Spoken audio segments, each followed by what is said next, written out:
The two keys to being a giver. Dr. Deb, are you going to talk about being an overgiver? No, because even giving a small amount from the wrong emotional place leads to unhappiness. For example, what if that girl didn't feel like holding his hand, or he doesn't feel like holding hers, and they're doing it because they're afraid not to? The keys are both emotional. From Dr. Deb. That's me. Hey, it's Dr. Deb. Welcome to episode 10 of our playlist. We have the secret to healing crappy marriages. And today's talk is going to be about giving. What's giving? Giving sounds like it's very materialistic, so I want to make it really clear that's not what we mean. Yeah, sure, sometimes a birthday present is in order, right? Sometimes an anniversary gift or a dinner out is in order, but that's not the main thing. That's not the focus of what we mean by giving. Giving means giving your attention, just being there. Giving means giving your thoughts, your attitudes, being present. Giving means that the other person gets a feeling that you gave of yourself to the relationship. And sometimes giving of yourself also means that you have to be in self in other ways, so that if you get triggered, for example, you would notice that you got triggered. You would gently and lovingly speak to your own parts to calm them down and have them kind of step back a little bit and give you some space, right? You would then speak from your heart to the person that you're giving to, so that your givingness is actually genuine. And it actually ends up feeling that way to the other person. I want to give you a couple examples here because it's so important. So here's one thing that I have encountered many times. Let's say you have two people and one's a kid. And the kid is speaking fresh to the parent. And how does the parent do the giving? If the kid has been hurt by abuse, if the kid has not been understood that what's hurting her or him is the experience of abuse, and by the way, abuse could simply be being yelled at. Just understand that it depends on the sensitivity level of the kid. If a kid's constantly being told something negative about themselves, you're no good, you're a lazy good for nothing, you're manipulating, you're gaslighting me, especially teenagers who understand these words, that can really dig into self-esteem to such a degree that the kid's parts, the defensive parts, are always up and out in front of those parents. So how does the parent get past the defensive parts to really connect with the child so that they can do their parenting, such as discipline? The answer to that is that the parent's giving has to be a real willingness to receive not only the arrogance and disrespect, you don't want that, but you want to actually receive the heart and soul of the child. That's really hard because you got triggered by the words and you got triggered by the body language. But the reality is that unless you get past this mutual combat, you're never going to have a relationship. So what do? And my answer to that is you calm down your own triggered parts with love and assurance that you're going to handle it well.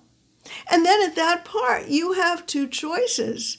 You can acknowledge to the kid that you're not in a position to continue the discussion because you got triggered. With an open heart, with that true feeling of wanting to listen and receive, you can say to that kid, I really feel triggered right now, and I want to hear you. I want to hear what you have to say. I want to hear your feelings, but I can't right now.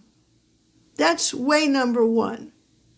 Way number two is different. It's not I can't, it's I want to hear you.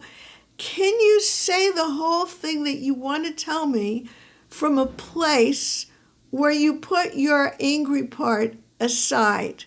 Put your angry part aside and let your angry part know that you will convey to me in words, but not in body language, what's bothering you. And maybe your angry part will listen. And so the teenager has that option of saying over again the whole thing in a way that works for you to be able to receive. And that's a conversation, right? Yes, you were giving. You were giving attention. But it can't just come as a one-way street. If it's self, you've got to also be able to receive. That's what giving is. It's got its component of being a giver and its component also of being a receiver. That makes self-energy right there. It's hard. I get that.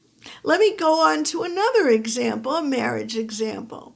I'm making up a couple, Sheila and Tom. So Sheila has a tendency to placate people, to appease them. She's a people pleaser. She's an appeaser. Why? Sheila, unfortunately, was mistreated as a child. One time she was crying, and it made her grandmother feel very, very bad because it made her feel like she had been doing something wrong to make the child cry. And the grandmother didn't have a good self-image for her reasons.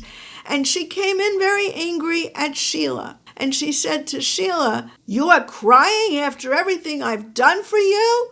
I'll give you something to cry about." And then she hit her, or she screamed at her, or whatever she did. She slammed the door. It doesn't much matter. The point is, Sheila's heart was not received from a place of giving. And so what Sheila learned to do was to try to calm down her own responses so that she would be received by everyone. She left home at a young age. As soon as she could get a job, she got a job, and she went to work, and she tried to make it on her own, paying her rent, and she did a pretty good job. Along came Tom, and she married him because he was a nice guy, until they got married, and then his abusive side showed. Now, here's the thing.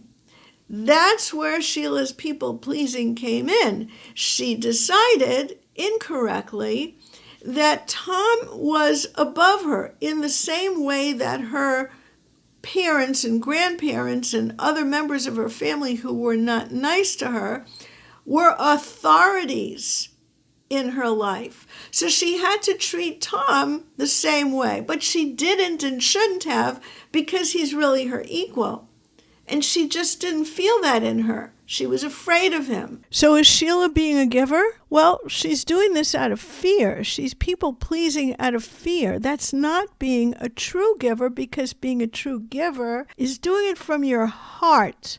So let's say she took my course. Let's say she took my immersion course or my coaching course, and she learned to stand up for herself, and she learned to have boundaries. Then she could lovingly, because her self-esteem has been restored, but she could lovingly say to Tom, "Hey, listen, I hear you. You're upset, but I can't hear you when you're upset. You really need to redo that from a place of willingness to just talk to me without your angry part."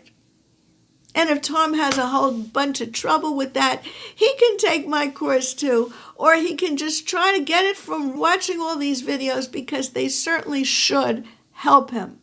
That's why they're there.